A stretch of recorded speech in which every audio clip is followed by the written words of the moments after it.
ကျွန်တော်ရဲ့နေ့စဉ်ဘဝထဲမှာ mobile phone ကမရှိမဖြစ်တဲ့ပစ္စည်းတစ်ခုဖြစ်တဲ့အတွက်ကျွန်တော်အားလုံးနေ့စဉ်နဲ့များအသုံးပြုကြတယ်။ mobile phone အပြင်နောက်ထပ်ကျွန်တော်တို့နဲ့ထိတွေ့နေတဲ့ digital ပစ္စည်းတွေက TV အိမ်တိုင်းလိုရှိတယ်လူတိုင်းကြည့်ကြတယ်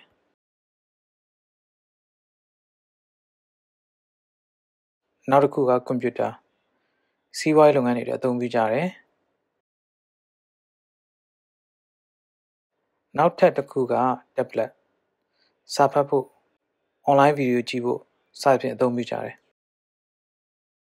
ကျွန်တော်တို့မှာရှိတဲ့မျက်လုံးနှလုံးနဲ့ဖုန်းကြည့်တယ် TV ကြည့်တယ် computer ကြည့်တယ် tablet ကြည့်တယ်စသဖြင့် screen မျိုးစုံကိုကျွန်တော်တို့ကြည့်တယ်။ဒါကြောင့်အဲ့လိုအသုံးပြုလိုက်တဲ့အချိန်ကို screen time လို့ခေါ်ကြတယ်။ mobile phone နဲ့ tablet တွေမှာတော့ screen time ကိုမှတ်သားပေးနိုင်တဲ့ features တွေပါပြီးတော့ကျွန်တော်တို့ဘယ်ဟာတွေကိုဘယ်လောက်ကြည့်ခဲ့တယ်ဆိုတဲ့အချိန်တွေကိုပြန်ကြည့်လို့ရတယ်။ iPhone မှာ screen time ကိုကြည့်မယ်ဆိုရင်ကျွန်တော်တို့ setting ထဲကနေပြီးတော့ screen time ထဲမှာဝင်ကြည့်လို့ရတယ်။အဲ့ထက်မှာကျွန်တော်ကြည့်လိုက်မယ်ဆိုလို့ရှိရင် daily average chart ရှိမယ်ပြီး screen time နဲ့ပတ်သက်ပြီးနောက်ထပ်ကျွန်တော်တို့ဒီထပ်ပြီးတော့သတ်မှတ်လို့ရတဲ့လှုပ်ဆောင်ချက်တွေရှိမယ်။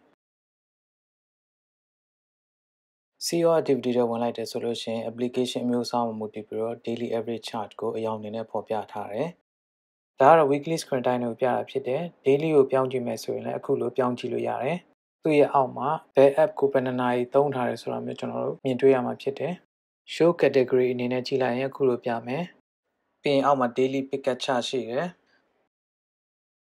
ဒါကတော့ကျွန်တော်တို့ဖုန်းကိုစဖွင့်လိုက်တာနဲ့ကျွန်တော်တို့အသုံးပြုတဲ့ application တွေရဲ့ screen time ကိုဖော်ပြပေးတာဖြစ်တယ်။အောက်ဆုံးကတော့ daily notification chart ဖြစ်တယ် notification တွေတက်လာပြီဆိုလို့ရှိရင်ကျွန်တော်တို့ကြည့်လို့ရှိရဲ့ app တွေအတွက် screen time ကိုဖော်ပြပေးတာဖြစ်တယ်။ web နဲ့ setting ကိုပြန်သွားလိုက်မယ်။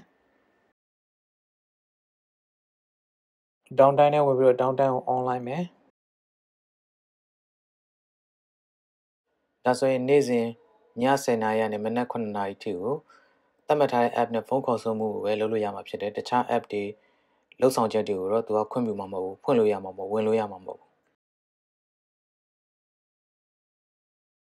နောက်တစ်ခုက app limits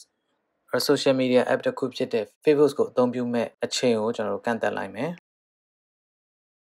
နေ့စဉ်3နာရီပဲသုံးမယ်လို့ကန့်သတ်လိုက်မယ်ပြီးရင် add Facebook ကနေ့စဉ်3နာရီပဲသုံးလို့ရသွားမှာဖြစ်တယ်ဒီ limit ကိုပြန်ဖြတ်လိုက်တယ်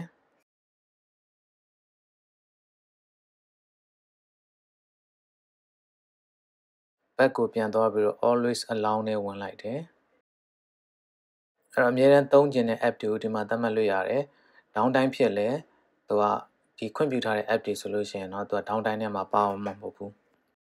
content and privacy restriction နဲ့ဝင်လိုက်တယ်အကုန်လုံး allow ဖြစ်နေတယ် content ကတော့စာတွေပုံတွေဗီဒီယိုတွေစသဖြင့်အဲ့ဒါတွေကိုကန့်သတ်တာဖြစ်ပြီး privacy ကတော့ဒီဖုန်းနဲ့ပတ်သက်တဲ့ privacy တွေကိုသူသတ်မှတ်တာဖြစ်တယ်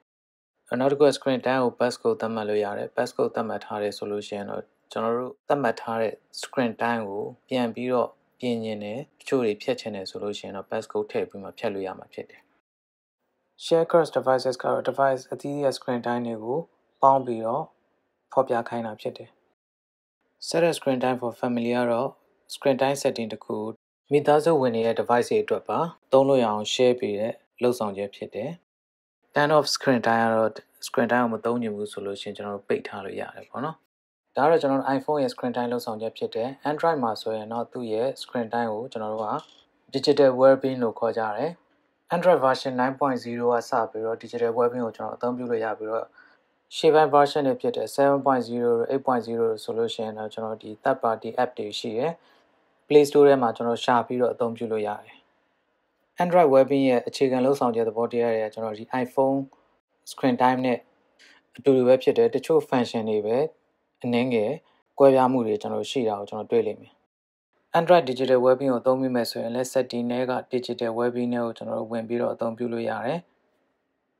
ဒီ screenshot တွေကကျွန်တော်ဒီ Play Store တွေက digital well-being ရဲ့ screenshot တွေဖြစ်တယ်ကျွန်တော်မှာ Android phone မရှိတဲ့အတွက် screen record လုပ်ပြီးတော့ video ဖြစ်မတင်နိုင်တာတော့ခွင့်လွှတ်နားလည်ပေးပါလို့ပြောပြရစီအားလုံးကိုကျေးဇူးတင်ပါတယ်